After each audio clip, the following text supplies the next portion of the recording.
এখন ধরি রামকে।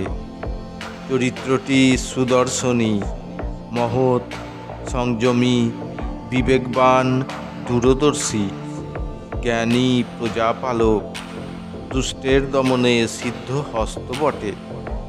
তবে যে দেশে সীতামাতা একনিষ্ঠ প্রতিব্রতা হিসেবে পূজিত হয়, পূজনীয়া সীতারা কোন অভিলাষে জল খাবে রামের ঘাটে?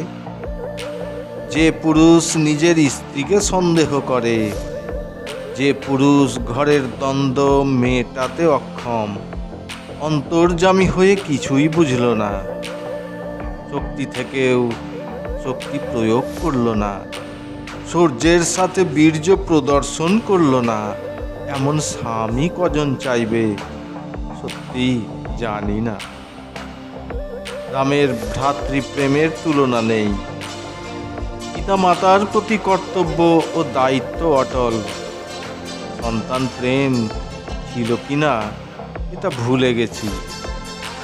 আর 10টা রাজার থেকে রামচন্দ্র রাজা হিসেবে ভালো ছিলেন। প্রজাদের কথা বলার স্বাধীনতা ছিল মানছি। অনেক কীর্তিমান রাজার সঙ্গে রামের তুলনা করলে শিবজি বা কৃষ্ণের ডানে বামে হতে পারে, পরিস্থিতি অনুযায়ী চলছি।